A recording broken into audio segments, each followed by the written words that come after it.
And looking at land one, what predominates, I mean, there is land there, but I see a structure, and I see a pyramid.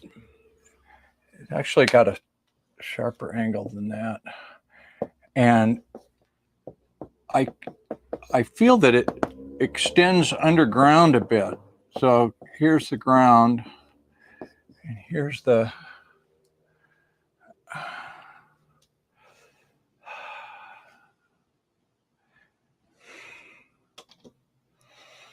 and this is beautiful. This is this top is almost shimmering, or as if energy is. The whole thing seems to radiate energy. It's not dark stone like the pyramids.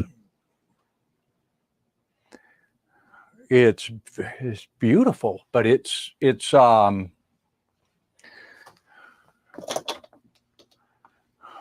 metallic. It's not. It doesn't seem to be stone. It radiates as if it was metal. Very shiny, glistening, high-tech type of thing. Since almost a grid pattern with something up here that's bright like a capstone, like a reflective. The land, I see some people, very small here. Land is not jumping out at me. So my first land gestalt is the energy is radio frequency, RF energy.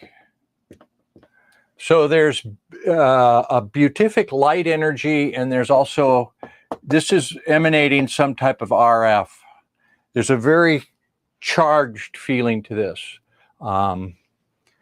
Charged, the right word? Active, alive, oral, almost an oral energy around this. So that's my land one that is dominated by this structure, which, I gotta say it seems pyramidal, like a pyramid.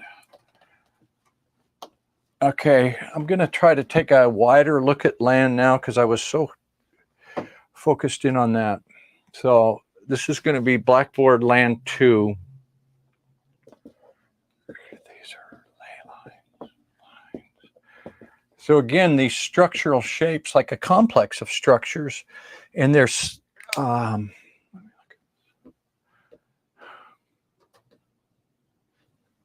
get a very, I don't think this is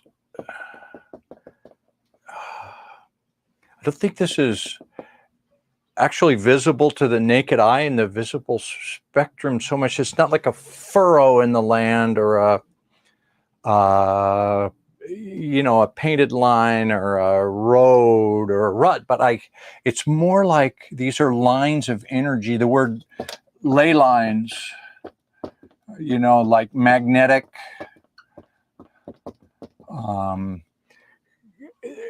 some grid of energy that is connected to these structures and is associated with the land. Earth frequencies, frequencies of the earth, they resonate. Earth frequencies resonate. Earth frequencies. But they're visible to me when I look on Blackboard as an energy pattern.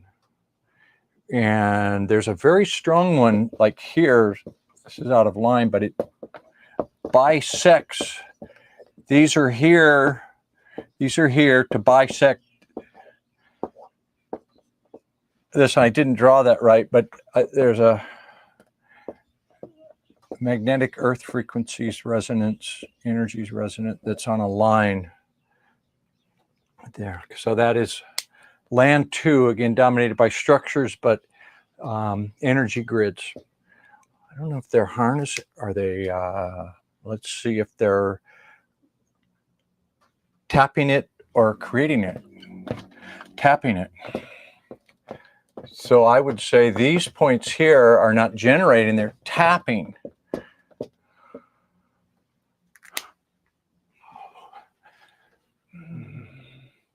This is like the Northern Lights, okay? It's not the Northern Lights, but it's like, it has that, if you looked at the Northern Lights and sped it up and amplified it 50 times in the sky, everybody's looking up, it's beautiful, it's radiant, and it's, it seems like a light show at a rock concert, like the Grateful Dead light show, but this doesn't, it's not mechanically generated.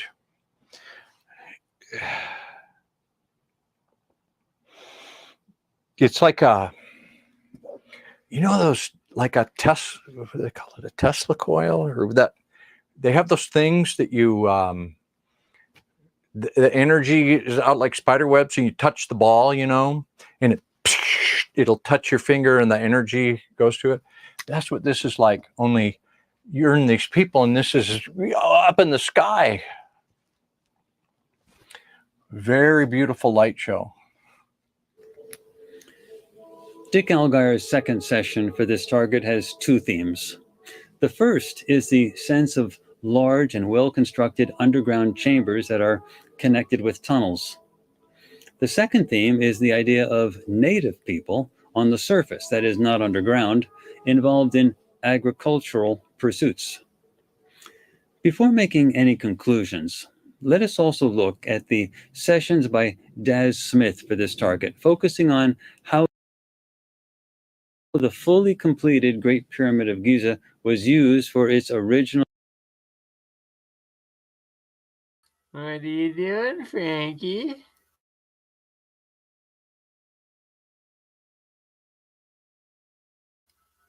I think, oh, can I hear you? Why is there like a piece of tape or paper over your camera? There you are. Can't hear you, G. The sound's not working for some reason. Can't hear you, but could hear Dick Allgire. Let's go back to Dick Allgire. I love Dick Allgire and Farsight. I'm down to do some multi-streaming. Give me 2 seconds. There he is. He's back to the video, G. Okay. Really intended purpose. Daz did one session for this target, and in that session he noted that the structure's placement on land is key to this target. Life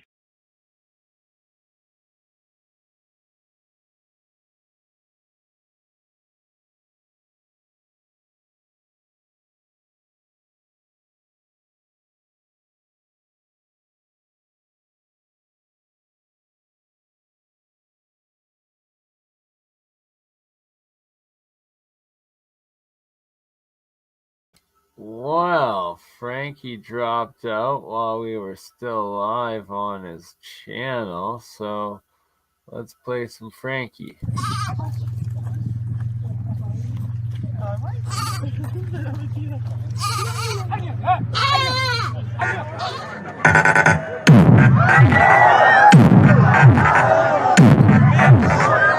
Are you hallucinating? Huh? Man, those research assholes sure fuck you up.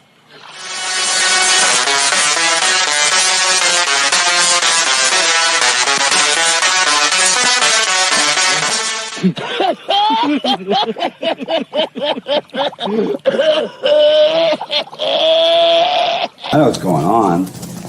We got a bunch of fucking vampires out there trying to get in here and suck our fucking blood. And that's it, plain and simple. And I don't want to hear anything about, I don't believe in vampires. Jeez. Bernie, can you hear me now?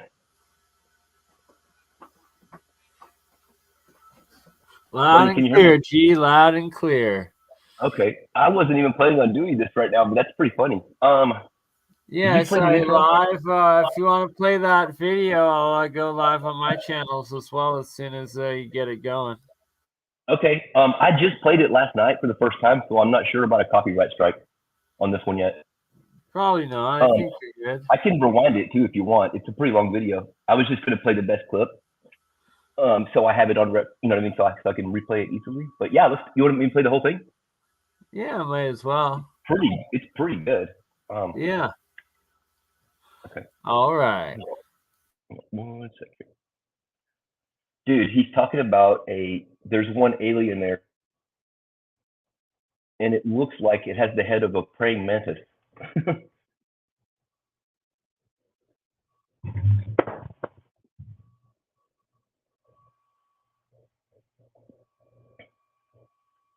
Is it on the screen? I don't see it.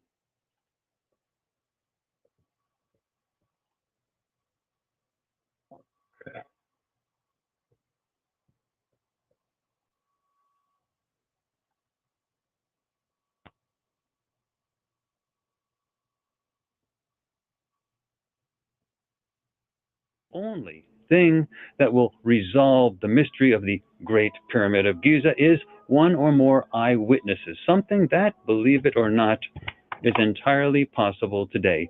We can finally put the legends aside, at least for a moment, and take a look for ourselves. If you follow me through this presentation, I will show you data that will turn your world upside down. Data that were collected under impeccable scientific conditions and which, in theory, can be All right, replicated Frankie, you want to pause it just for 1 sec? with care and effort. Yes, sir. All right, we are live. We are live on all the YouTube channels and on Facebook. We are playing the Farsight Giza Pyramid video, which is actually really epic. And like Frankie just stated to me before we went live, or while we were live on just his channel, the epicness of when he experiences the alien entity, and that it was a mantid of sorts. So yeah, I've always enjoyed this one quite thoroughly as well. So let's hit play and enjoy the day, Frankie. Okay. Yeah, one of the viewers says it's hideous looking and super terrifying. The other dude says it's got a praying mantis head and it's very warm, caring being. It's there as the caretaker. And by the way, I keep wanting to tell you this. I'm from Dallas originally. We call this an Okie hat. I didn't know it was a Calgary hat. Oh But yeah, I'm even more so. Calgary Stampede more right so now. glad it's Yeehaw! I need to find I'm the even more Stampede so hat glad I know right it's now. Calgary. Shit. Okay, this is a surprise for me too. I was only planning on pre-recording, but we're gonna go with it. This is cutting edge science at its best. And what makes this even more fun is that many mainstream scientists are sitting this one out on the sidelines, caught in the trap of their own beliefs, just as many argued back in the old days that it was impossible to construct a machine that could fly, even long after the Wright brothers were flying their own inventions around quite regularly. This is as good as it gets. Let me briefly summarize just some of the key points of what I'm about to show you. First, the Great Pyramid of Giza was constructed using a combination of manual labor and high technology. The largest stone blocks that were used in the construction were floated about 18 inches over the ground using advanced technology while manual workers guided them into place. Second, the mining of the largest stone blocks was done using advanced energy-based cutting technology that literally melted the sides of the stones from the quarry walls to make them perfectly smooth. Third, at least some of the workers mining the largest stone blocks were genetically engineered to be able to work under the harsh conditions required for the job. Fourth, there was apparently some extraterrestrial involvement in overseeing the project. These extraterrestrials may have worked in a manipulative manner, either separately or secretly, from the human elite who ostensibly were controlling the project. Fifth, the Great Pyramid of Giza was only one part of a larger project that had the purpose of manipulating energy on a planetary level that had a communication purpose. It was not just a place to put a burial chamber.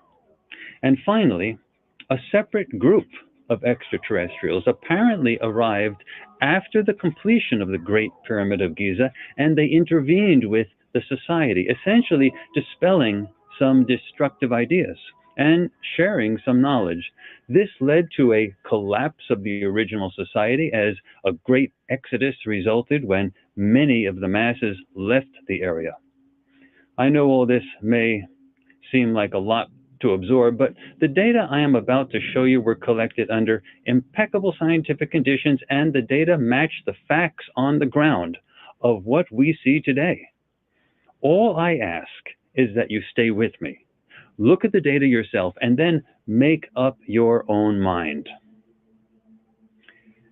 I am Courtney Brown, and I am a scholar in the field of remote viewing, as it is performed using methods that were developed by the United States military and used for espionage purposes, or methods that are derivative of those procedures.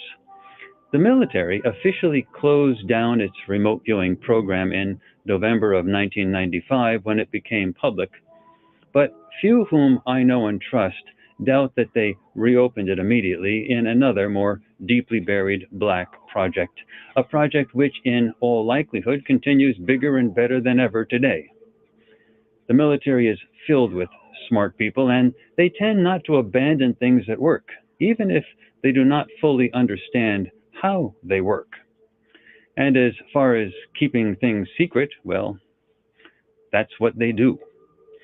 Yet ours is not a military story, it is a civilian one that potentially surpasses anything that happened previously in or out of the military. The research that I am here to tell you about today was done at the Farsight Institute, the leading civilian, nonprofit, educational, and research hub for fully documented public scientific projects involving remote viewing as it is done using military or military-derived methodologies.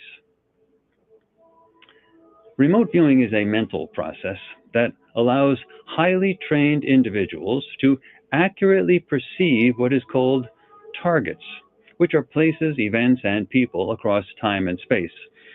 People who use these procedures are called remote viewers, and when they are really good, they can describe such things in great detail without being told anything in advance about what they are assigned to perceive, a condition known as working blind.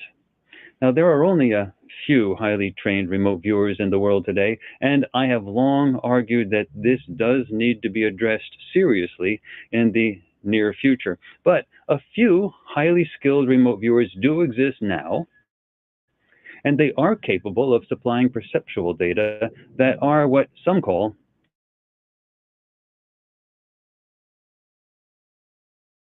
go into much background regarding, suggests that you go to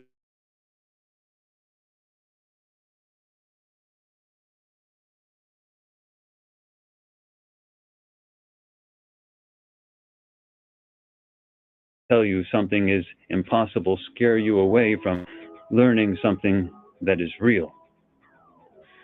In late 2012, I initiated a new remote viewing project that was designed to answer the question of exactly how the Great Pyramid of Giza was constructed.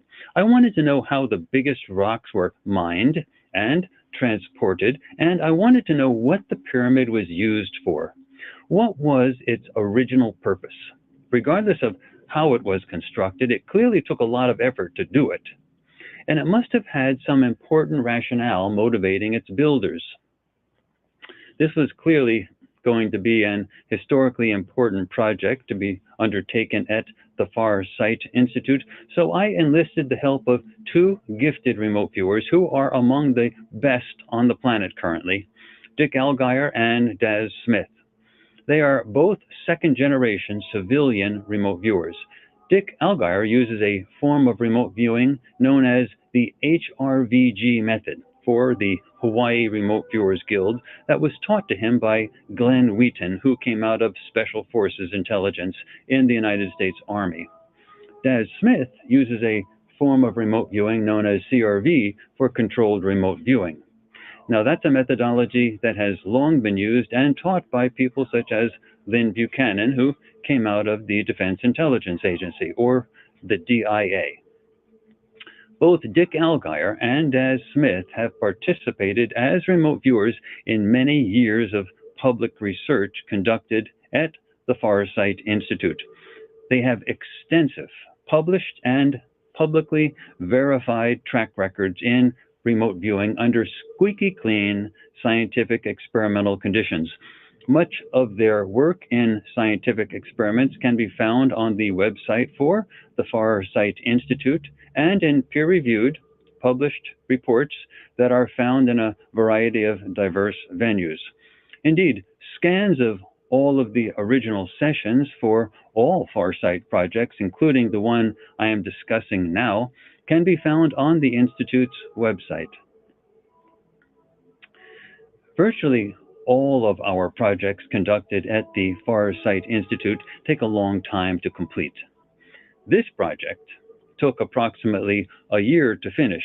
There were lots of remote viewing sessions, lots of targets for the remote viewers to examine, and there were also a large number of things that needed to be accomplished prior to initiating the remote viewing component of the project. Finally, there was a period needed to analyze and collect the data. Throughout the data collection period of the project, the viewers were kept totally blind to the nature of the project or any of the specific targets. They had no idea of what they were being assigned to remote view. They were only told via a non-leading email that there was a target and that they should remote view it and send in a session. They also did their work solo, which means that they were alone when remote viewing. Thus, there was no one present at the time they did their sessions who could have influenced the results. Well, after typically more than an hour of work for each session, the viewers each supplied between 10 and 20 pages of detailed written data, including sketches describing each target. There were also some sessions that were recorded live on video. Now, some of the video sessions are absolutely spellbindingly interesting, and I will show some of them to you shortly. Before discussing the remote viewing results, let's summarize what we already know about the Great Pyramid of Giza and why it is such an interesting mystery that seems to demand resolution. There are approximately 2.3 million blocks used in the construction of the pyramid, and the largest blocks are approximately 80 tons in weight. To leverage our efforts to obtain the maximum insight, we focused our attention on the most puzzling blocks, which are the largest, of course. It has been theorized that the Great Pyramid was constructed over a 20-year period. But if that is true, and assuming that technology was rudimentary back in those days, 800 tons of stone would need to have been moved into place each day to get a total of 5.9 million tons. That means that for 20 years, 12 blocks needed to be cut at a quarry, delivered to the construction site, and fully installed every hour of every 24-hour day. Moreover, this was not shoddy construction. The gaps between the rock surfaces are only 0.5 millimeters wide, which is 1/50th of an inch, and the base of the pyramid is perfectly flat and horizontal, varying from end to end only ½ an inch. The four sides of the square base are virtually the same length, varying only 58 millimeters. The sides are also aligned with the 4 cardinal compass points of north, south, east, and west, according to the true north that is aligned with the stars, not the magnetic north that wanders. And if that is not enough, if you divide the perimeter of the base by the height of the pyramid, you get the classic mathematical entity 2 pi, which historians argue was not even known back in those days. The stone used in the pyramid includes both limestone and granite, all mined from quarries. The largest blocks are granite. One of the most popular legends to appear in our contemporary scientific literature is that the Egyptians made cracks in the original rocks in the quarries and then hammered wooden wedges into those cracks. Then they soaked the wedges with water and caused the wood to expand and the rocks to crack further into usable shapes. Indeed, this may have been a traditional way of working with rocks in ancient times, but no one knows how to do that with the precision that was used for the Great Pyramid even today. So it is safe to say that the scientific authorities really do not know how the Egyptians actually cut up all those rocks, especially the really large granite stone blocks. Finally, the scientific authorities do not know why the Great Pyramid was constructed in the first place. They speculate that it was intended as a burial chamber, but it could be that there was another reason for the construction, or perhaps there were multiple reasons.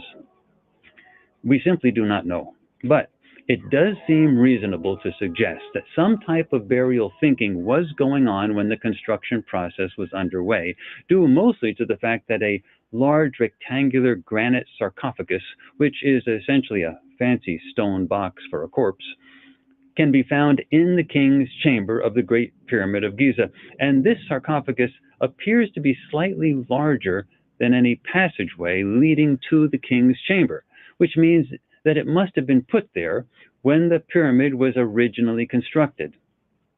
But that does not mean that burial per se is the fundamental motivation for building the Great Pyramid. It just means that it may have been one of the elements of a perhaps much larger purpose or scheme. Now let's introduce exactly how we are going to resolve these mysteries by spending a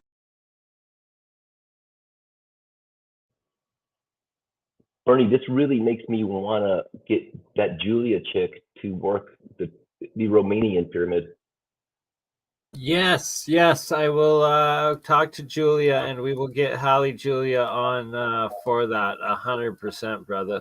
I'll be in contact with her probably later today. Yeah, remember that they have to be blind, so you can only tell her there's a target. You can't even give her any information. Well, then stop talking about it in case she's watching, tell her bro. what it is, it won't work.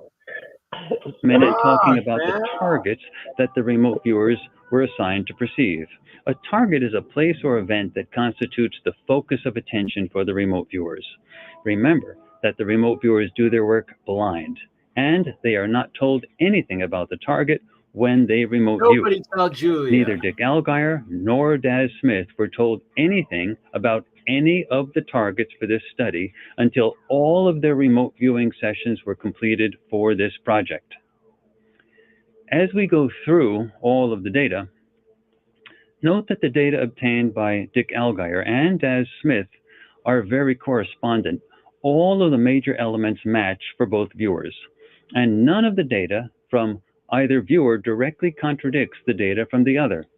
Beyond the obvious overlap between the data for the two viewers, they each individually added new elements as well, so that a more complete picture of what happened long ago is obtained by combining the data from both viewers. It is also useful to mention that neither Dick nor Daz communicated in any way at all during the remote viewing phase of this project, and they lived on opposite sides of the planet, Dick Allgaier in Hawaii and Daz Smith in the United Kingdom. To my knowledge, they have never been given a similar target, and both of them worked all of their remote viewing sessions totally blind. Once you see the data for yourself, if you think that this is totally amazing. Welcome to the world of remote viewing, in which the viewers are fully trained and proficient and entirely capable of obtaining such data. By the way, it never stops being amazing, even to me. Now, the actual targets. There are 6 targets for this study. The first target tries to resolve how the biggest rocks used in the construction of the pyramid were mined. Did the ancient Egyptians use hammers and water-soaked wooden wedges, or did they use another more exotic process to cut those stone blocks from the sides of the quarries? Here's the exact wording of the target.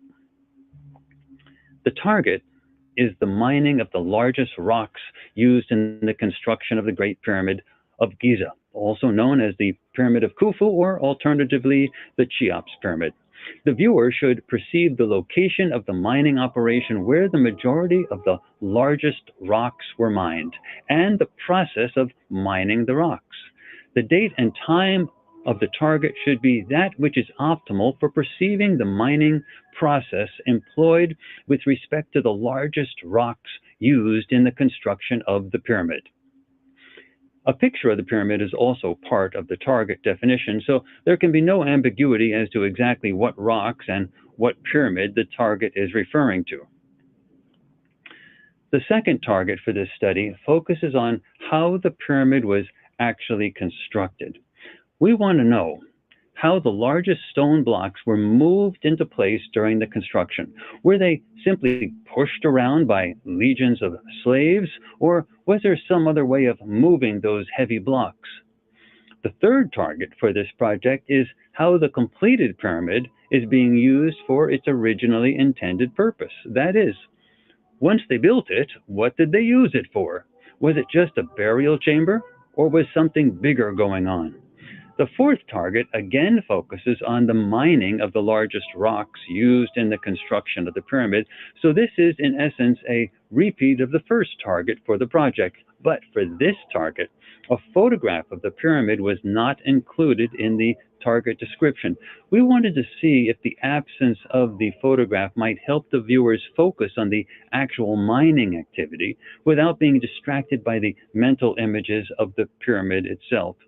Remember that these remote viewers are really good, and if they see a Great Pyramid during their sessions, they will likely recognize it as a pyramid and start to describe it.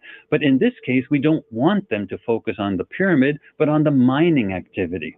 So this restatement of the first target that focuses on the mining activity, but this time without the picture of the pyramid, was an experiment to see if this new version of the target might get us closer to the mining information that we desired. The fifth target for this project addresses how the largest blocks used in the construction of the pyramid were transported from the original mining location to the construction site for the pyramid. Those blocks appear to have come from the Aswan area of Egypt, and that was approximately 800 kilometers or 500 miles away. With only reed boats and camels, how could the people of that time have transported those large stone blocks such a long distance? The sixth and final target for the project is the subject or subjects who originally conceived of the idea of building the Great Pyramid of Giza in the first place. Thus, once we have figured out how they did it, we really want to know who organized it all, who was in charge, who was the mastermind or masterminds behind the entire project. Well, as you can see, we bit off a lot to chew with this project. No one would blame us if we came up empty-handed. These are complicated questions, questions that have confounded the best experts for as long as anyone today remembers. In the days before remote viewing, and in the days before the existence of people with the level of trained capabilities as remote viewers who participated in this study, such a project would have been impossible. But today, it is possible. And believe it or not, we now know the answers to all of the questions just raised, as you will soon see for yourself. We know who built the pyramid, how it was built, how the largest rocks were mined and transported, and why the pyramid was constructed in the first place. Moreover, the answers to these questions are more astounding than the questions themselves. If you are ready, let's dive into the results so that you can see the data for yourself and make up your own mind. Again, there were two types of remote viewing sessions done for this project. The first type was done the traditional way using pen and paper, but the second type was recorded on video live while the viewers were working on whiteboards. We will initially focus on the remote viewing sessions that were done using pen and paper. Then we will shift to the videos of the sessions that were recorded live using whiteboards, going back and forth between the original data recorded on paper and the video sessions. The video sessions are expansions of the viewer's original data that were recorded first using pen and paper. Thus, the video sessions really only make sense once you understand the data that were obtained first using the traditional method. Let's proceed in alphabetical order with the first collection of remote viewing data obtained by Dick Allgaier for the first target. Again, the target involves the mining of the largest stone blocks used in the construction of the Pyramid of Giza. How were they cut out of the quarry? Remember that the fourth target was essentially a restatement of the first target, so we can cut to the chase by combining the results for the first and fourth targets. In Dick Allgaier's original session for the first target, he records many images and verbal data involving rocks being crushed, cut, and pulverized with great force, apparently creating sheer cliffs. Great energy was apparently involved in this process, producing gaseous and shockwave byproducts. For the fourth target, addressing the same mining process, Dick produced two sessions. In the first, he perceives a great deal of construction activity. The workers appear to be slaves of some sort, where the elite, who act like high priests, just watch from a distance. He begins to perceive the shape of the pyramid, and he unambiguously and clearly draws the nearby Sphinx. Some kind of energy of dazzling beauty is being emitted from the pyramid structure as subjects look on. Some subjects at the target site are confined in small and crowded cages, and they are horribly treated. There is also some sense of human sacrifice and even cannibalism associated with the target activities. The viewer perceives some sort of high priest who conducts a sacrificial ceremony that reminds the viewer of a satanic ritual. The viewer also perceives and draws a subject who does not look human, a subject that he deems demonic and terrifying. Well, for the second session for this fourth target, the viewer clearly perceives mining activity. The mining activity involves the high-tech use of focused energy to fragment rock, leaving a crater. The viewer clearly describes this process in a time frame manner, as in snapshot after snapshot. Here is the original image that he draws. And he says this crater looks like one of the many sinkholes that were created in Nevada in years past during underground nuclear weapons tests. Then the viewer draws the time frames of the process of creating the crater. Now let's move through the frames one at a time. Here is the first time frame of the process. You have rocky land. In the second frame, focused energy is directed with pinpoint accuracy at a certain spot on the land. In the third frame, the land begins to give way, but not in a perfectly centered symmetrical manner. In the fourth frame, a chain reaction is clearly in process. Finally, in the fifth frame, we have the resulting crater. The viewer then writes that the focused energy that creates the crater is like an electron beam that produces what he calls a sizzle spark thwack that causes a chain reaction in the rock. He notes that this would scare birds even 10 miles away. He writes, "This is like watching a nuclear test at a Nevada test site when land shudders, domes, cracks, and collapses. But it is not the same. This is not a nuclear underground blast. I saw very focused, directed energy harmonics converge on one point from many directions and cause the earth-land rock to fuse, vibrate, collapse in the sense of pummeled by Thor's bolt. The term Thor's bolt comes to my head like the way scientists or creators would name this. Then the viewer notes that large numbers of subjects were associated with this target, and there is a sense of activity that is both scientific and shamanistic. Crystals are used in some manner. There is a tremendous display of energy that is witnessed by these many subjects. There is also the sense that the energy is connected to a grid or ley lines. Now, let's look at a video that was recorded live while Dick Allgaier was doing one of his sessions for this target. Listen carefully to how he describes the mining activity that was used to obtain the largest rocks used to construct the Great Pyramid of Giza. Radiating lines of energy. Okay, so like pow, pow, all focused on a very precise point. So this is, and it's not.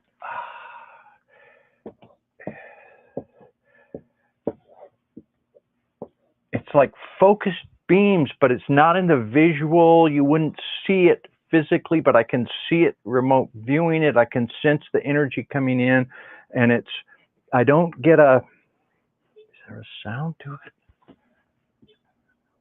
It's a very high frequency. It's harmonic.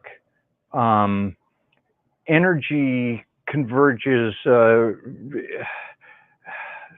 integers, multiples of component frequency that rings like a bell.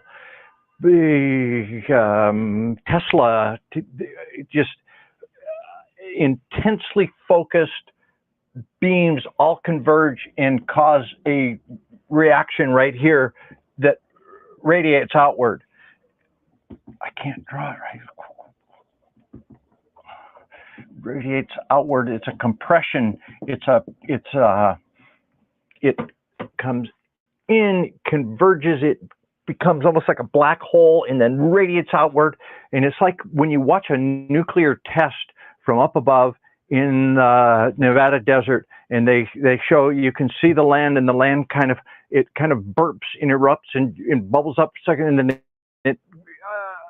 it collapses down into itself and then radiates out. So it's this energy comes, it reacts, it comes up, then it collapses down, and then it initiates a reaction, and it keeps radiating out. So here's the initial reaction after these beams of energy that are not visible, but they're frequency waves, not sound waves.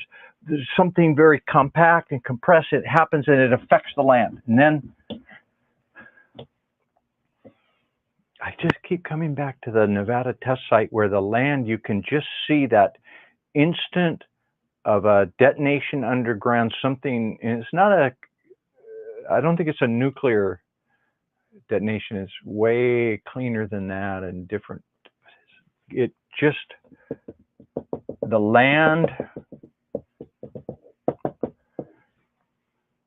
reacts, comes up ever so slightly, buckles, caves in like a fast-acting sinkhole.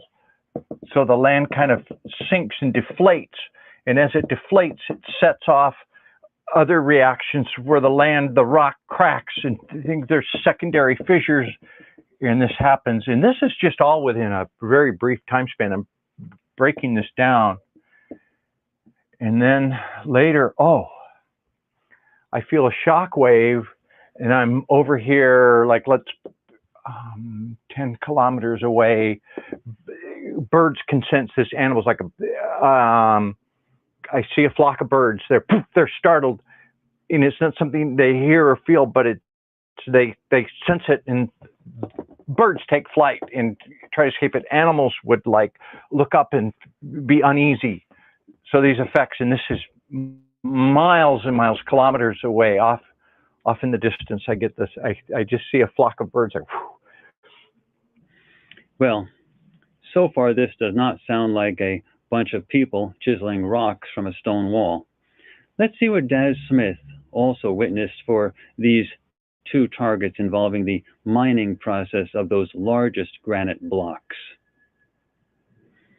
For the first target, Daz Smith produced 2 sessions. His first session is filled with perceptions of a great many subjects involved in working with what he calls large stone structures. The materials involved are multi-sided solid stone. The sloping sides of the structure being constructed are beginning to become apparent in his early sketches for this target. The viewer connects this target activity with the concept of a spiritual purpose and even explicitly mentions parallels with the burning bush and Ten Commandments biblical stories. There is also a great deal of physical energy involved in the processes involved with this target. At least a few of the subjects involved in this process have advanced telepathic abilities that seem to connect them with something larger in the sense of the universe. Well, Daz's second session for this target, in that session he clearly perceives the pyramid shape of the large structure being constructed. The viewer interestingly perceives and clearly describes and sketches one door at the base of the pyramid structure that leads down, not up, which is an accurate description of the passageway that leads to the lowest chamber that is cut into the bedrock underlying the pyramid. The viewer states that the structure is made of stone and that the construction process for this structure involves a great many humanoid subjects. The viewer does not sense resentment or oppression among the workforce, at least not at this point. Nonetheless, he notes that some of the workforce operates in deep pits in the presence of intense heat, fire, and burning. The viewer even explicitly connects the feeling of the target with the sense of the ancient Karnak temple complex. If you are surprised at how accurate these perceptions are, it is like I said earlier. These are among the best viewers on the planet currently, and this is the quality of the data you get when you work with the best. I hope each and every one of you watching this is now saying to yourselves that our world should have a great many more viewers with these trained capabilities. Well, for the fourth target, which is again a basic restatement of the first target addressing how the largest blocks of stone were mined, Daz Smith produced 1 session. In this session, the viewer absolutely unambiguously perceives the Great Pyramid of Giza in a state where it is being constructed. This is evidenced by the flat top of the pyramid structure drawn on various pages. The viewer also perceives energy in some form emanating from the target structure. This energy and the target structure seem to be associated with some type of spiritual activity, such as communicating with higher beings. There is also a sense of using the structure to transmit a message that states, "This is us. Look at us. This is who or what we are." The pyramid structure is located in a harsh and desolate desert, and the viewer perceives writing that he describes as hieroglyphics.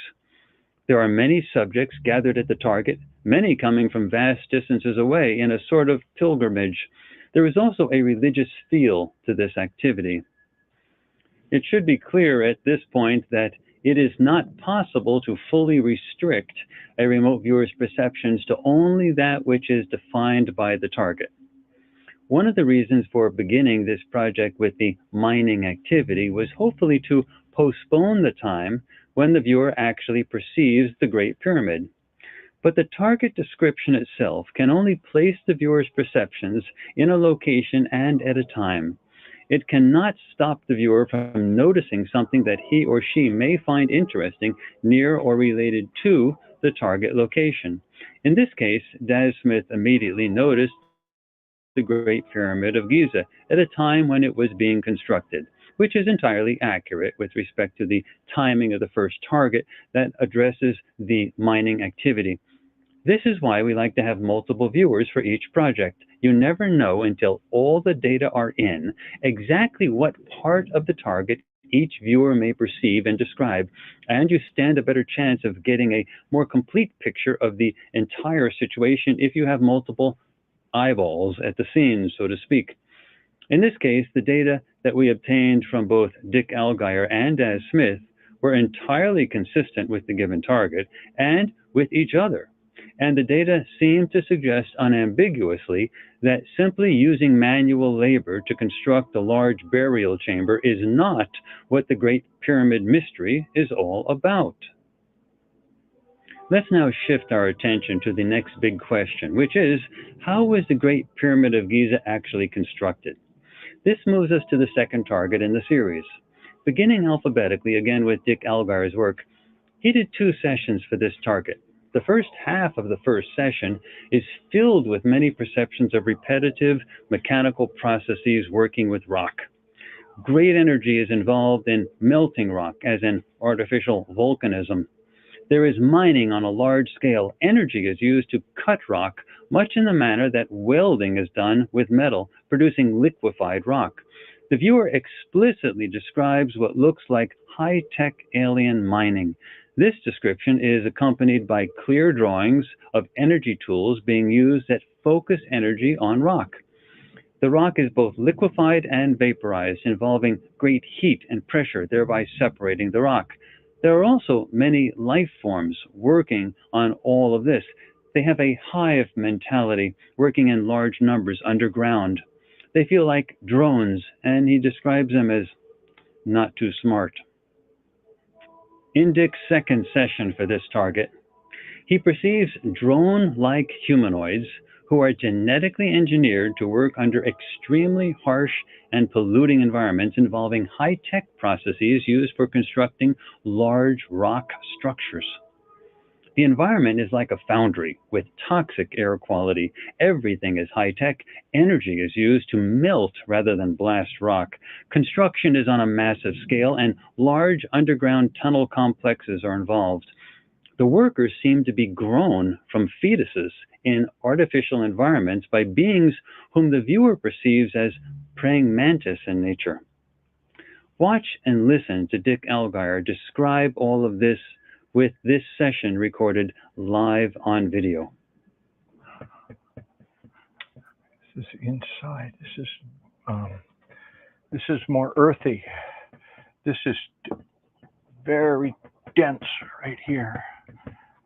This is very enclosed, confining, claustrophobic. Well, it's big but claustrophobic at the same time. So it's a big cavernous place, but it's dim, it's dark, it's claustrophobic because you feel like deep underground. There's a almost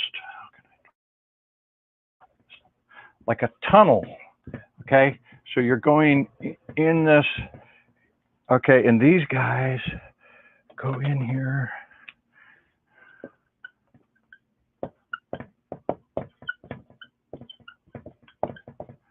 The sense of descending. This really feels like miners going into a mine, but they're not like miners. Like if you were miners going into the coal mine, you'd be carrying your lunch bucket. You'd be joking with your friends about the what your girlfriend did last night and what you're going to do after work. You're going to go look at the game. None of that. There's none of that. These guys are just, and they're all the same size. They're like little clones of each other, clones. And genetically manipulated, genetic modification, and worker bees. Okay, so they're going down. It's a confining place, but it's big. There's like a big ceiling. And this is an environment that is really nasty, hot, gritty, acrid, bad smoke. If I was there, I would choke to death in an instant. And okay, I got to remember something about the face mask. I got to draw that next, but I can't do it when I'm in. Okay.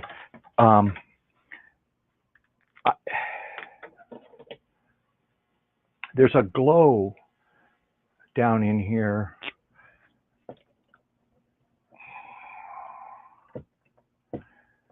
Like molten something, like very, like in a steel foundry, they have a slag heap that the molten stuff is there. It's sizzling and steaming and emitting noxious gases. This is a very unhealthy place. This is a bad environment. And they're bred to be here. They can handle it, but only for a little while, because they, it's like they've got a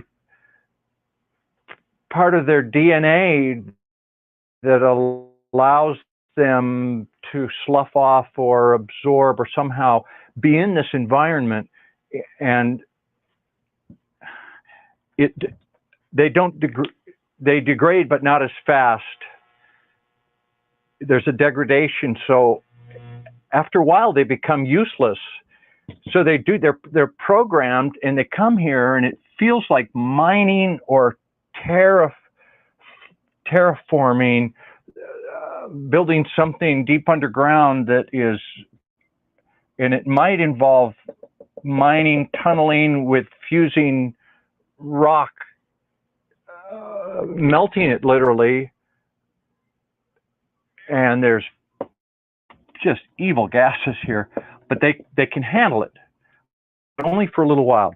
And so it's not that they wear out, they get defective.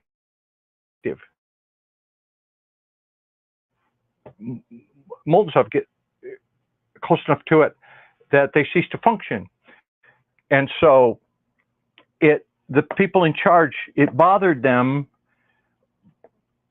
How can we make them survive this longer? But ultimately they don't care, because they can just make a new crop. They can just, and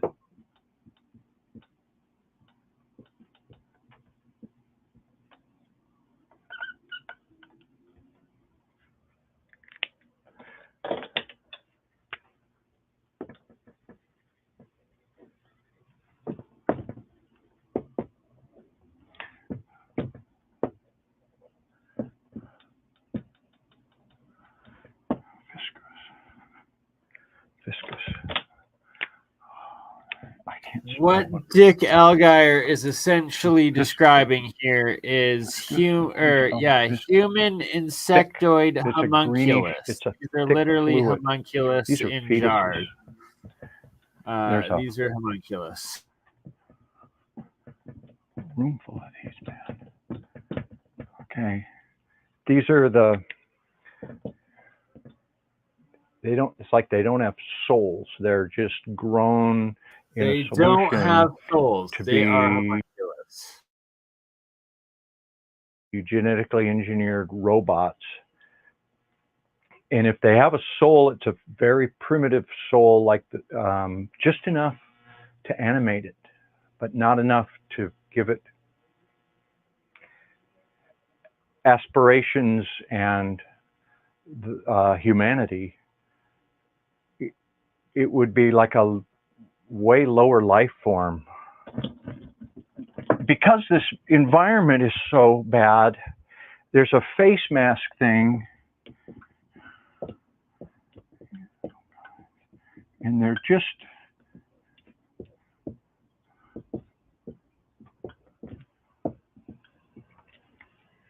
you know how a modern day firefighter, they have a breathing apparatus. They have a big mask they strap on, and it's got a big, and like this, and it's got a breathing filter and an air tank. It's like they've been able to, with nanotechnology, reduce that down to where it's almost like a saran wrap thing that can just go over the, it's like when they need to go there, this thing can just go, and it's form-fitting, right? And so it's like micro thin, but it has a eye protection aspect of it, and a filtration, and allows them to survive in this environment longer. It's a very high-tech kind of mask, but they still go bad. They still go bad. You're kidding me. Oh, God.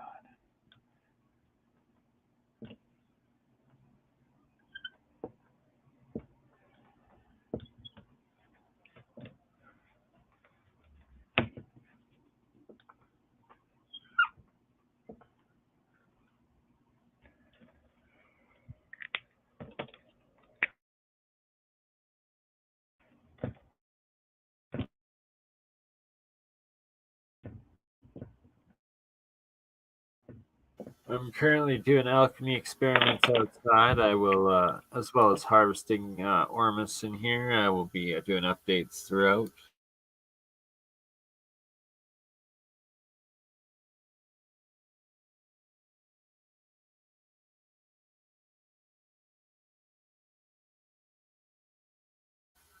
Uh-oh, Frankie, did you pause it? Don't we gotta hit play?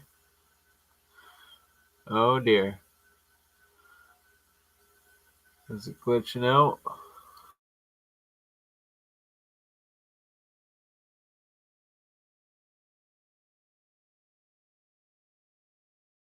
Oh dear, we're losing Frankie, and we've got buffering. We've got buffering. Frankie is buffering. Well, in the meantime, I can talk about going to Shambhala in 1 week's time. We are going to Shambhala. Shout out Only Truth. Shout out Helen Glenn. Bugada Barks, Alien Believers, Dragon Sage, Tim Higgins, Helen Grant, Barb H, Patricia Brooks, Brian Evans, myself, Bernite Minds Third Eye Science Guy, Stevie J, Barb H, Good, Joe Cool. We got Frankie coming back in. There's the beep. Here he is. One love to you all, fam. Oliver Klein, my man. Darian McLennan. Everybody in the chat. Unspoiled Minds. That's the way to keep them. Jimmy James. Bob John. I think I've gotten everybody. Lori Edinburgh. Love everybody here. Thank you all for joining. We got Frankie back. Frankie, we getting Farsight back, or what's going on? They don't want us to see the rest. We had the breakthrough insectoid homunculus being shown, and back to Dick Algire and the insectoid homunculus building the pyramids.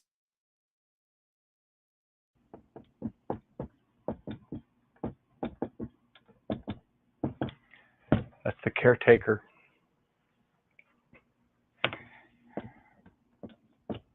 That's the overseer. Actually, it looks like Elephant Man. It's not Very Elephant good. Man. Many This is blessings. Praying Mantis Lady. Okay. Did I say that? This is not.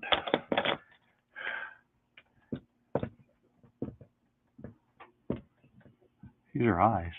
This is not Elephant Man. This is Praying Mantis Lady, and she's Praying actually Mantis Lady. Shit. has a kind of a, for how spooky looking this is, has a nurturing feel, like a female, No, thank you. almost Stranger motherly Things.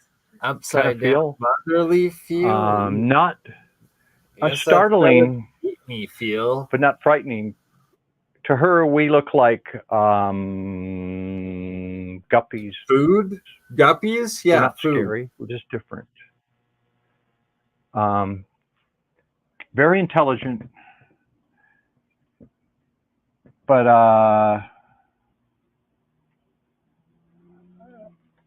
caring in a certain way. Businesslike, but a nice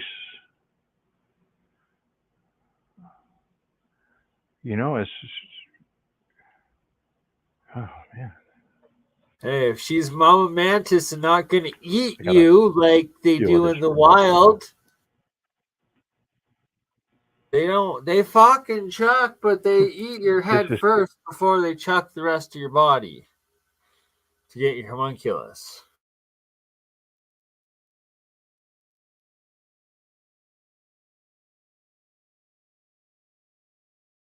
Uh,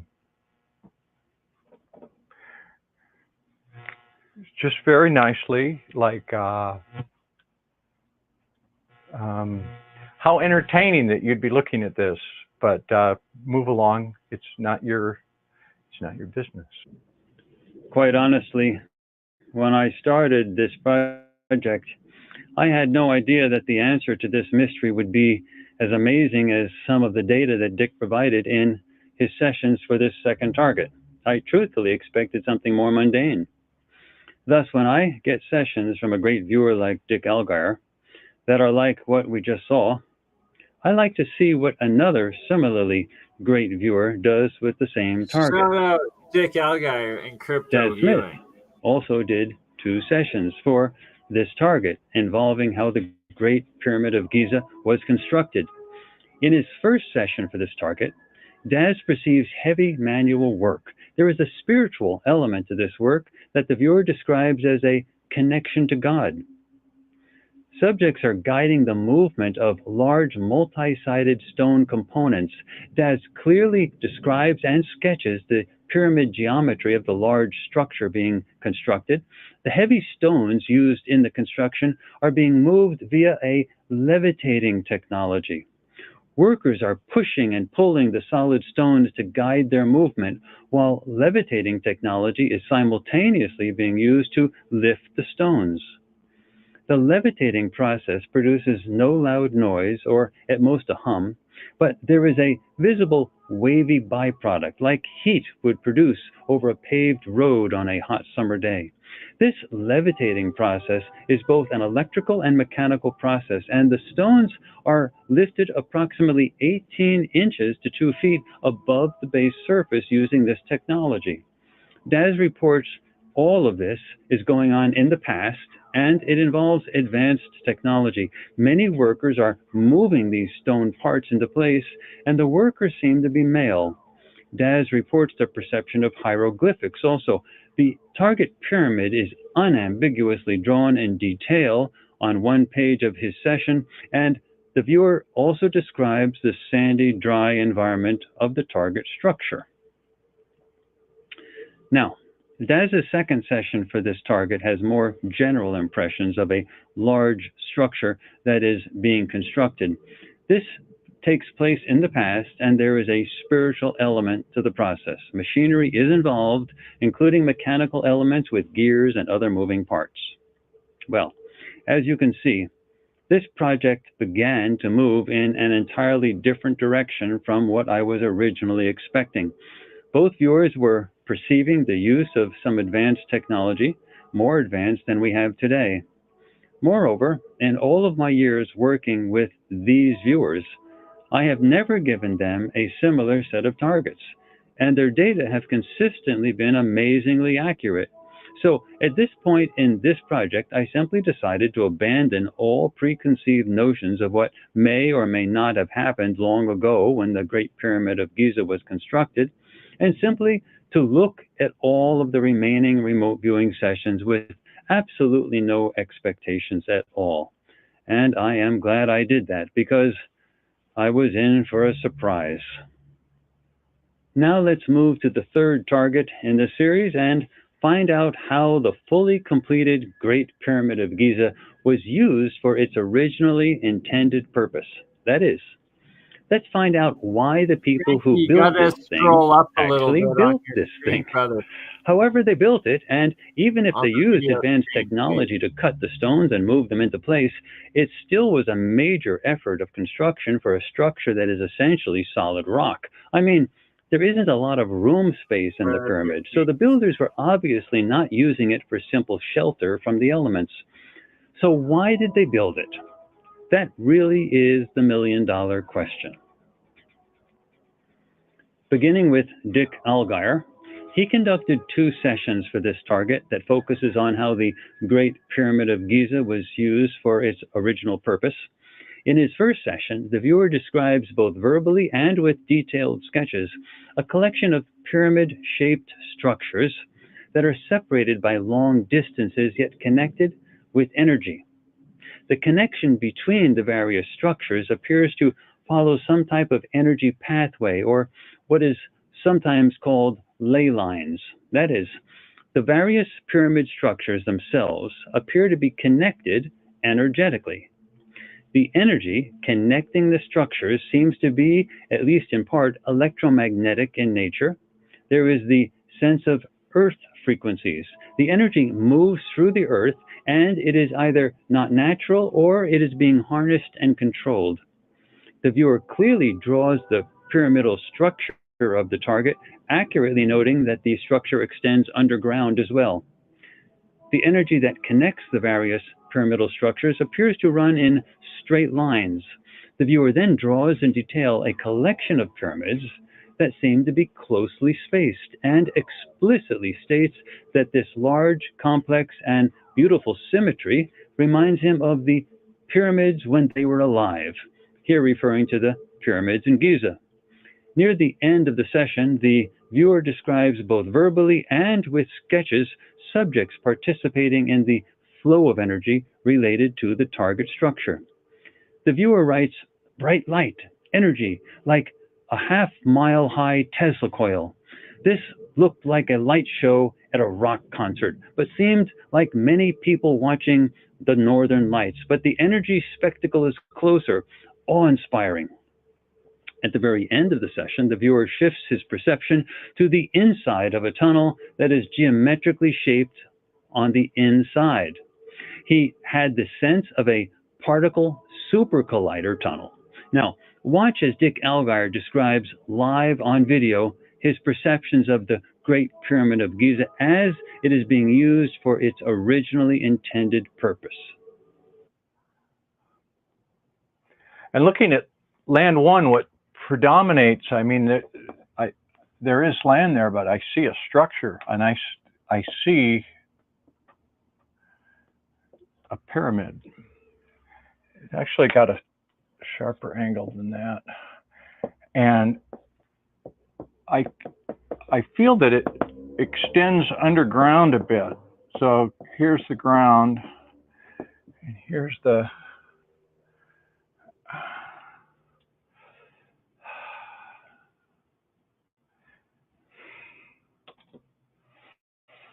and this is beautiful. This is this top is almost shimmering, or as if energy is. The whole thing seems to radiate energy. It's not dark stone like the pyramids. It's beautiful, but it's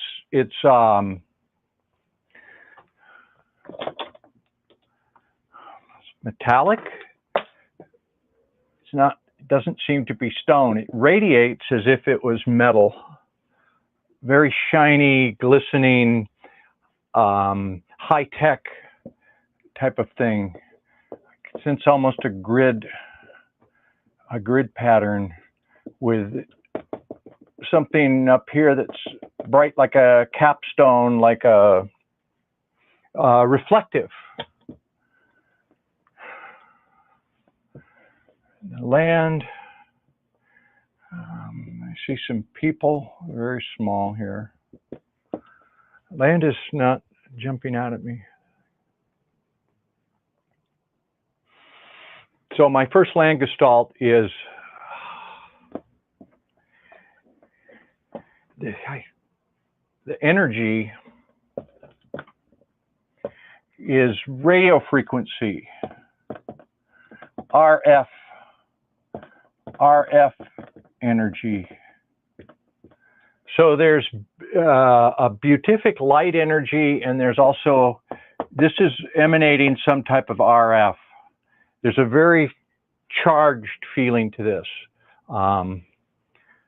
Charged, the right word? Active, alive, oral, almost an oral energy around this. So that's my land one that is dominated by this structure, which, you know, I gotta say it seems pyramidal, like a pyramid. Okay, I'm gonna try to take a wider look at land now because I was so focused in on that. So this is gonna be Blackboard Land 2.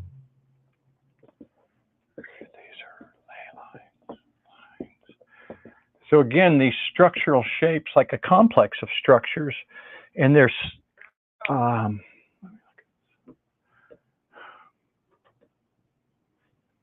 get a very, I don't think this is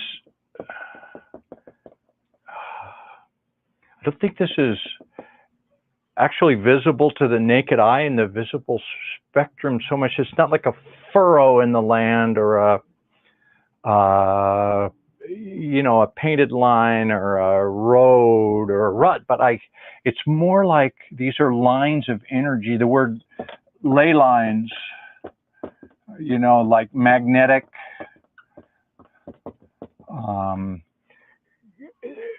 some grid of energy that is connected to these structures and is associated with the land. Earth frequencies. You know, okay, frequencies of the earth, they resonate. Earth frequencies resonate. Earth frequencies. But they're visible to me when I look on Blackboard as an energy pattern. And there's a very strong one, like here. This is out of line, but it bisects. These are here to bisect this. I didn't draw that right, but there's a magnetic earth frequencies resonance, energies resonant that's on a line there. So that is land 2, again, dominated by structures, but energy grids. I don't know if they're harness. Are they? Let's see if they're tapping it or creating it. Tapping it. So I would say these points here are not generating; they're tapping.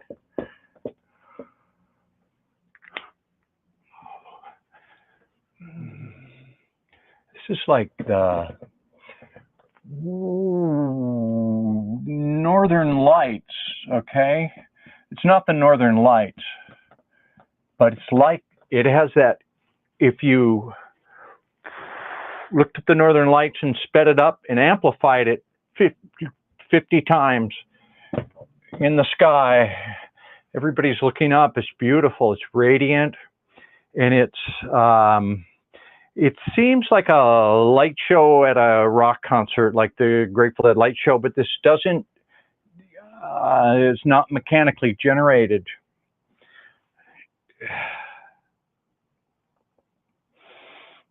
It's like a, you know, those, like a Tesla, what do they call it, a Tesla coil, or that, they have those things that you, the energy is out like spider webs and you touch the ball, you know, and it'll touch your finger and the energy goes to it.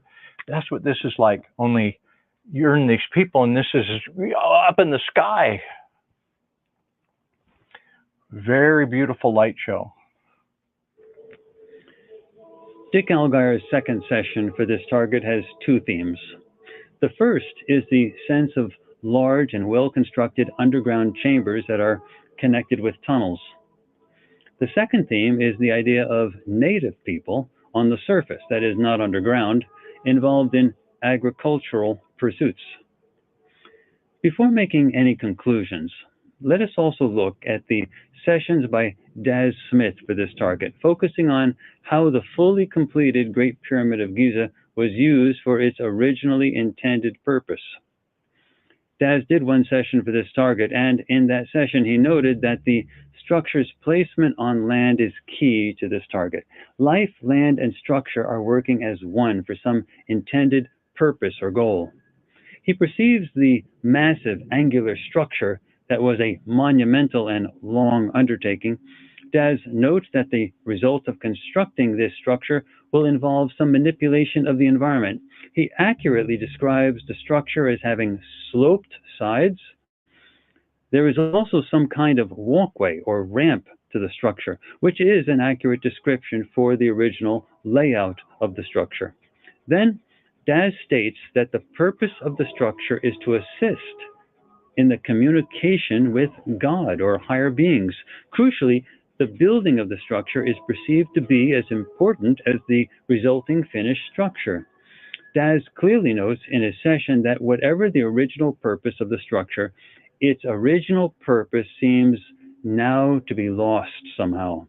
Daz clearly draws the pyramidal shape of the structure that is constructed with large blocks, observing that when finished, it is gleaming and white.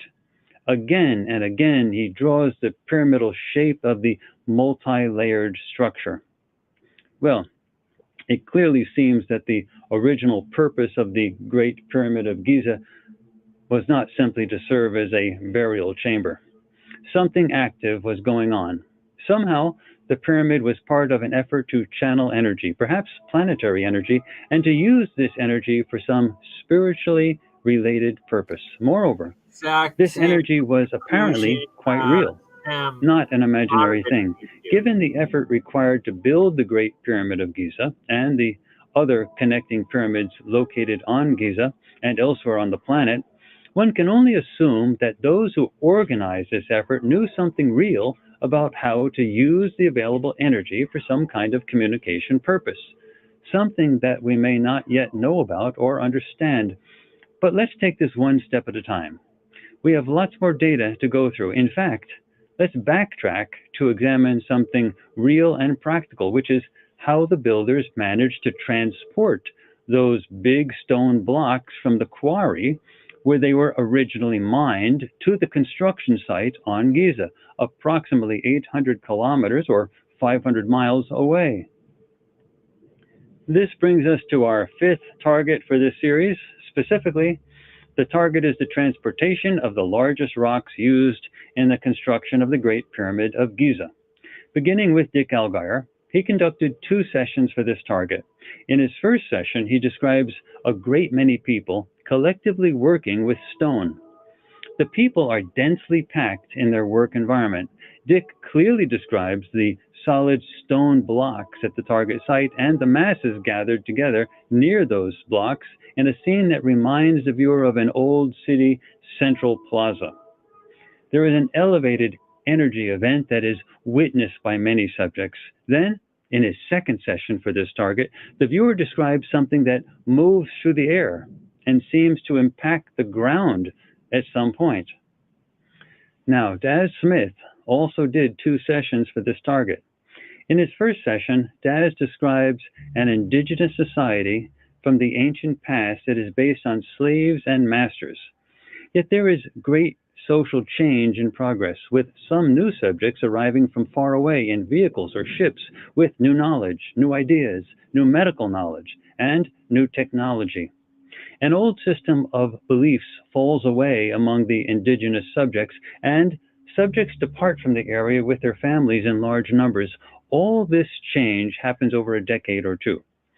The newly arrived subjects are enlightened travelers and explorers, and they are the ones who start this new golden age in a short period of time.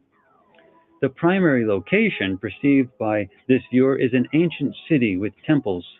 The viewer describes the basic physical layout of the pyramid's internal structure, as well as the arrangement with another pyramid situated in a wide landscape. Some of the structures have extensive construction underground. Let's closely watch Daz in a session recorded live as he explores his perceptions of this target. It feels very laborious. It's labor. It's hard. It's taking a lot of time and manpower. working in groups, that have overseers. So the groups are smaller, intense, and they know each other. With a tiered structure. It feels like a dominant element with others underneath. And then these feel like they work harder, as always, I suppose. Almost like a slave-master relationship.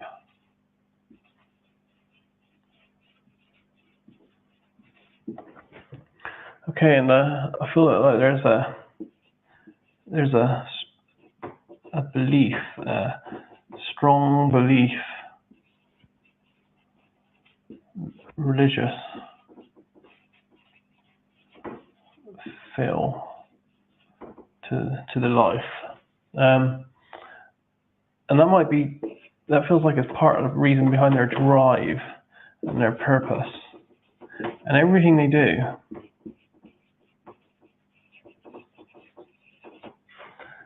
Or everything I feel that they're doing within this target, including the building of the structures,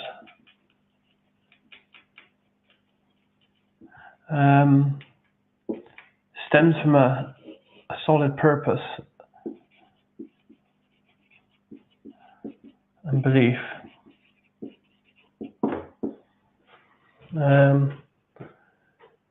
But I do feel that there's a problem here.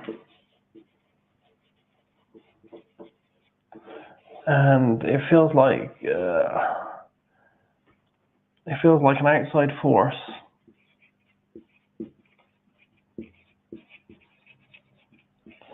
shatters that belief.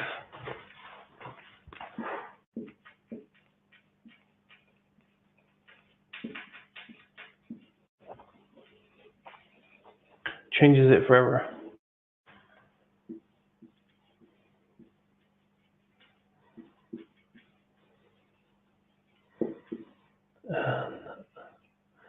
And this feels like it's an outside influence of other life forms.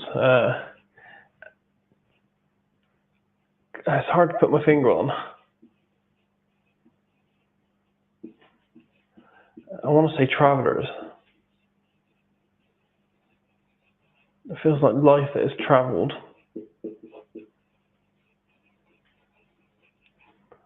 And brought new ideas and knowledge.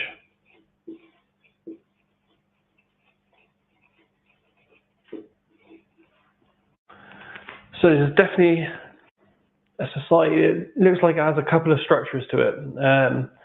Some with more knowledge above a lower structure, a bit like a slave-master relationship, as we have nowadays to some degree. The slaves seem to be working harder, working manually, but there doesn't seem to be any massive discontent there. Both parts of this structure seem to be belief-driven. There's a real purpose behind what they're doing, and what they're doing is also leading to structures or components being built and moved, rising structures. But I do see that a problem occurs, which feels like it's an outside force, which really shakes and shatters their beliefs, changes them completely from then onwards. And I think that this outside influence feels like it's from another bunch of life forms that I would class as travelers. They traveled a long way. They felt like they've come a long way, and then they impart knowledge, new ideas, which changes the way of life of this previous group. Okay, so yeah, an outside interruption in this society, and from what look like predominantly male life forms that travel a long distance in vehicles which feel like I have to name them ships, Their intent was mainly peaceful. They didn't intend any harm at all, but I think that just their interaction alone did cause some harm, but I don't think it was violent harm. But they had the power to use violence if they needed to. I feel they may have done, but I don't think that was the whole problem of the interaction. What they did do though, was they did share knowledge and ideas, which did open the eyes and change the patterns and the social makeup of the indigenous people in some way. May have even stopped them building, because I have a feeling that this had an effect on these rising structures.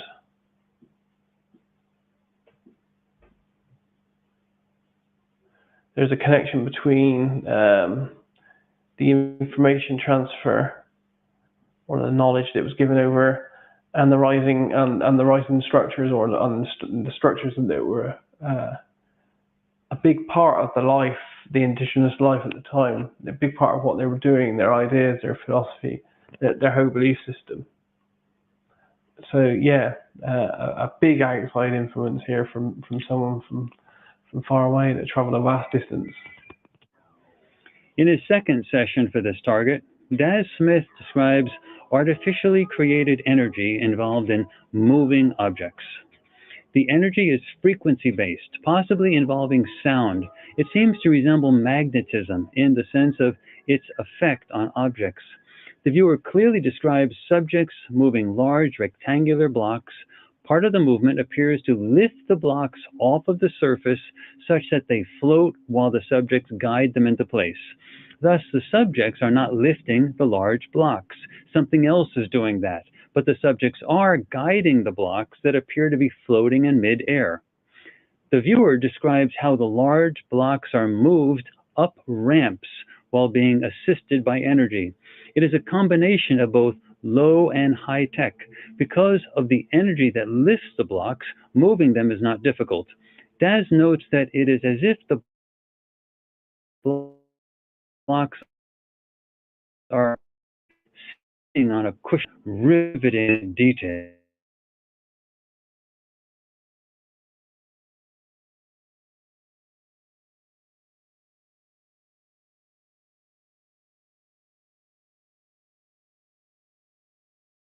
Frankie, did we lose you again? Uh-oh, I think it's frozen. Is this a free electricity? This looks like a free electricity. Woo, we get free electricity.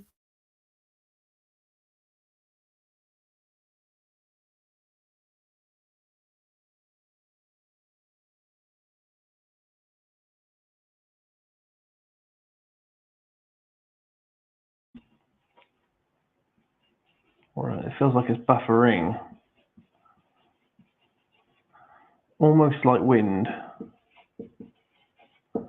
but with an element of sound. I can hear a hum, a deep, low noise.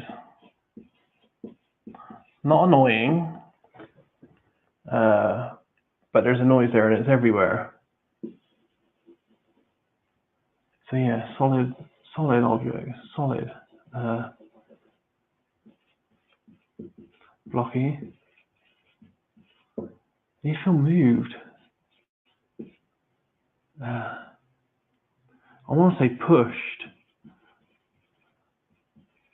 by life, manipulated, but pushed isn't right. More like assisted into position.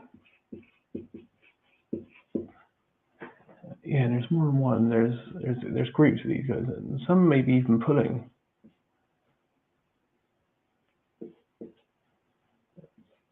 Yeah, so it definitely feels like there's quite big, solid, heavy man-made structures or objects here, and they feel like they're being assisted into position, almost like pushed and pulled, but that doesn't feel like the pushing and pulling doesn't feel like it's the only or primary source here. There's this energy, and I can't exactly tell where this is coming from at the moment, but it feels like it's everywhere around the life and the structures. And this feels like it's buffering and blowing, and it kind of has this cyclic, repeating but powerful motion. It buffers all around, dissipates outwards slightly, and it does feel like it's creating some kind of buffered motion, almost like I want to say it. You know, I'll have to AOL this of hovercraft at this stage, because it kind of feels like it has that kind of motion where it kind of like pushes up and outwards. You know, in a skirt type of effect, pushes up and out, and it just feels like there's something here above it. So yeah, almost like a heavy solid object on a cushion of energy, buffered air, energy, noise, all one kind of mechanism really. So it feels like, hard to describe, it feels like something coming up and around and then up again, moving up and around and being manipulated. This is definitely structures. This is definitely solid, heavy.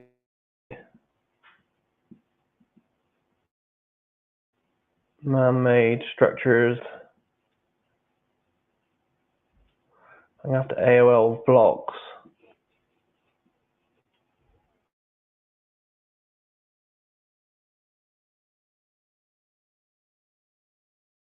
It's part of some grand structure.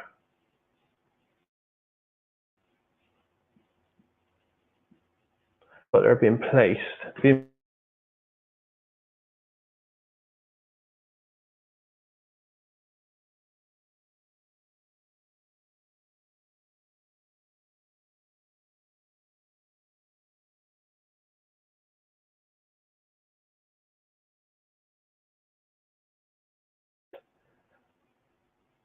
But it's not wholly sound on its own. It's almost like a sound plus. Yeah, so they start off lower, they're moving up and around a structure and up, almost like on a platform. Assisted movement on a platform, up and around a structure into place. So I get this stage of detail here. So I'm going to slide and describe more detail.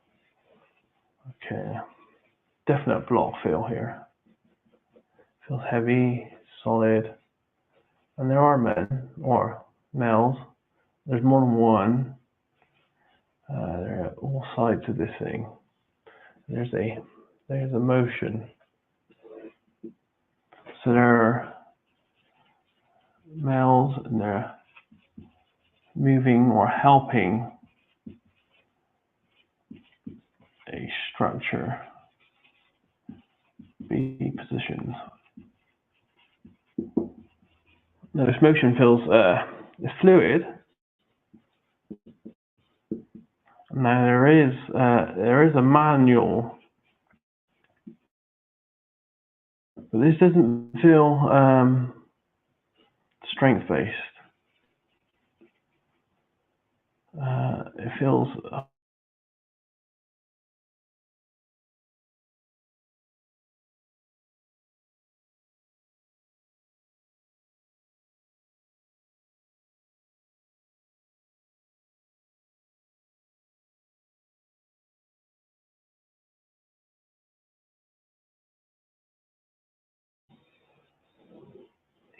buffering. So we have the solid.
never felt anything like it before.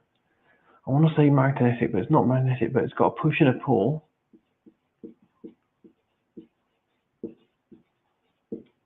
And it's loud and penetrating. There's a hum that just feels like it goes right into your bones.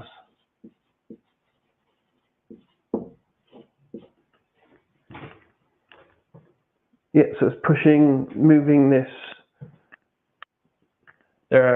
Pushing and moving this structure into place here. Very solid, very, very solid structures, and they all seem regular actually, regular shape. And it does. I hate to say it, but it does feel quite blocky, like blocks. You know, proper three-dimensional objects here that are just being pushed, pulled, manipulated into place. I want to say floated and fluidly, because everything feels fluid. It doesn't feel like there's jerky motions. It feels like the mills are there more as guidance and manipulation. They're almost like guiding and moving, making sure it doesn't slide off. Maybe there's a tendency for it to slide off. I feel that it could slide off to the if you're behind the stone, or I say stone, if you're behind the object here. So there's definitely life involved. These feel male, more than one, working in groups. They assist each other. Definitely a team style relationship. And there are multiple groups. It feels past because they just feel clothed, basically. Basic clothing. Dark skin. And yeah, they seem to be involved with objects which feel blocky and solid and heavy.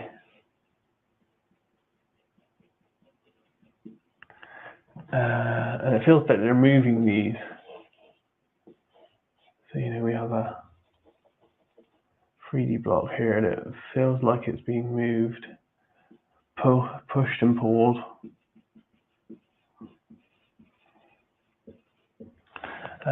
This feels like it's been moved into place into some grander, larger structure, and it feels like this is a big plan. This is a big plan thing that's going on here, and yeah, they're coming up and around, and it feels like a huge, big rising. I don't know if I got the angle right here. It might not be out rising this much. It feels like something's rising. There's also a platform right outside, and these life are moving blocks. They're here, you know, manipulating moving blocks, and there's another block here, and there's these guys moving it. I want to say sliding it. Sliding, moving these blocks upwards. Up a structure, and you know they come at one part, and then they go around a straight edge corner, and they come up another one, and there's another straight edge corner here, and all the time they're moving along and up a gradient. It's raised. It's a raised surface.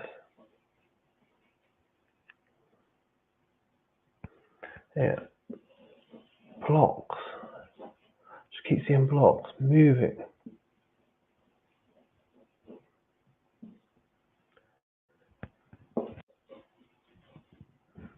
And this man, they are kind of hands-on. They're like pushing, moving, and there's more than one. It feels like about 6 to 8, maybe no, 4 to 8 per block. But depending on the block, some of the blocks are different sizes. So, yeah, some of them are huge, and some of them, I don't know, they have a different shape, a different edge. That's not a very good sketch.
Maybe even foreign. It doesn't feel like it belongs to the people that are using it. They don't feel like the ones moving the blocks here, don't feel like they know too much about this stuff that's happening. They're just using it. The sessions for this target completed by both Dick Allgaier and Daz Smith clearly indicate that these large blocks were not moved through simple physical effort. The blocks moved through air, and energy of some type was used to move them. The idea that these large blocks were transported on, say, reed boats from the Aswan area can now be discarded. Given the size and weight of those stone blocks, that was quite a stretch of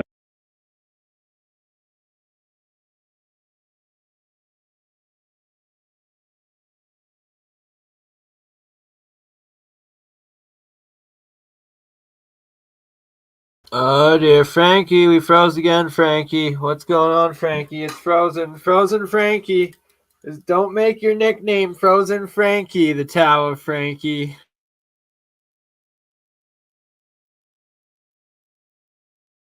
Oh my, we were at 100, we've dropped to 45. How long have we been frozen for? I've just been trying to make myself a baked potato, stuffed baked potato, come back and she frozen. What's going on, Frankie? What's happening?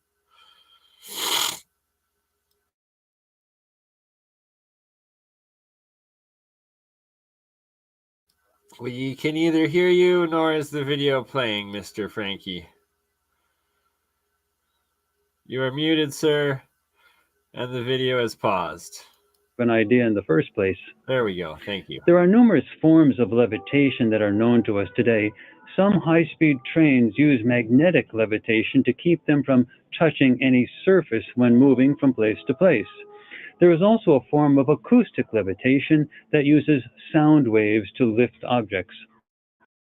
Obviously, our use of such technologies is in its infancy, but we know enough now to understand that in principle, it is possible to float objects in mid-air in order to move them.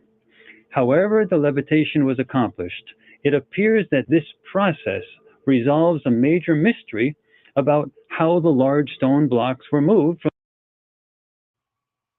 Bernie, can you hear me now? Yes, sir. Okay, I keep getting knocked off, and every time it froze, I got back on within 60 seconds. Nice. But the reason I stopped it is because someone's mentioning whether this is a replay or not, or a premiere. But it's not a replay. Live, but we're replaying like a 10 or 15-year-old video of Farsight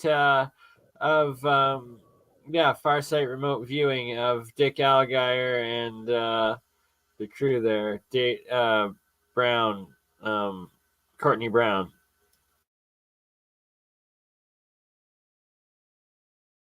Want to hit play?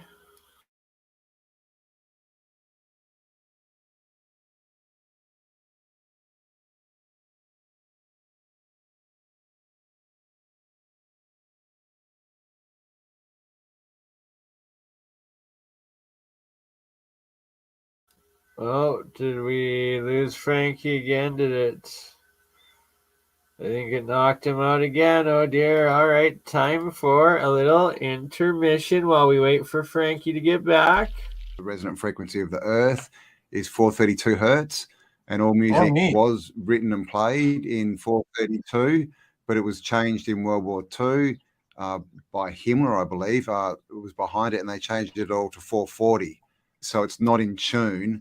That's right. Yes. With us and with nature and the earth and all that, it's out of tune now. And so the picture I have up right now is one of Walter Russell's, and it's showing the octave scale and how the octave scale goes through chemistry, creation, through geometry, through sound, through light, and through color. But I mean, it's always been one of those things I've never really focused on whenever I tried learning piano, like the black keys, why are they there?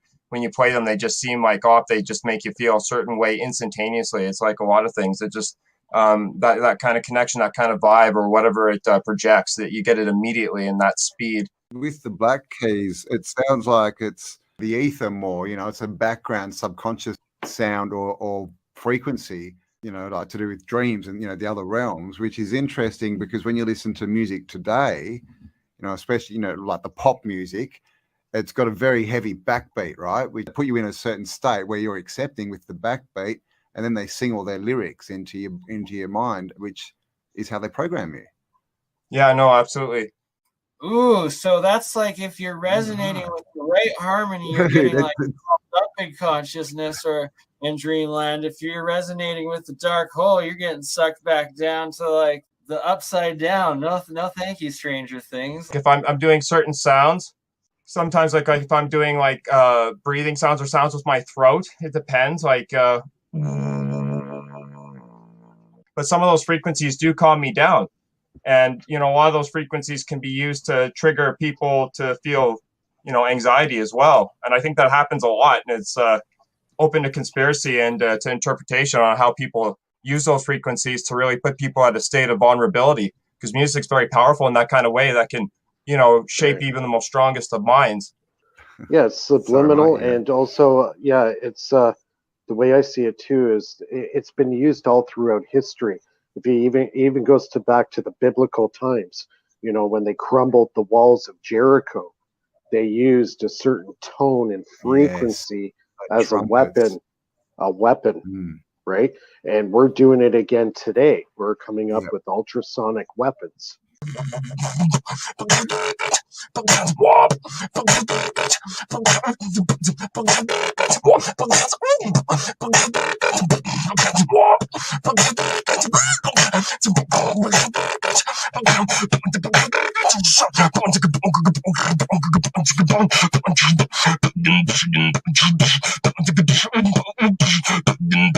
Vibrations is important. It's what makes people feel a certain way. It's what makes people, it could be used as a, they have specific things that can alter your mood based upon frequency. So, I mean, it's good to understand different aspects of sound, the very thing that everybody seems to be comfortable with when they hear something called music. Yeah, that's a good thing. You don't be out of tune. Think about that. Sound. All right. Well, we're back. Frank, you're saying you're having some eye issues and getting kicked out of StreamYard a whole bunch. We've been going for 2 hours. Do you want to shut her down here and we'll call her a day?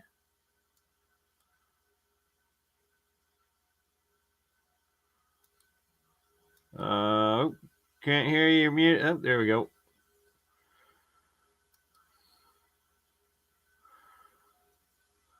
Frankie? Frankie? We can't hear you, Frankie. What's going on? Ah!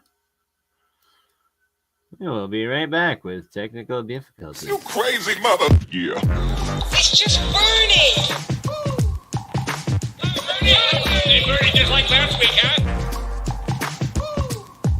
Weekend at Bernie's.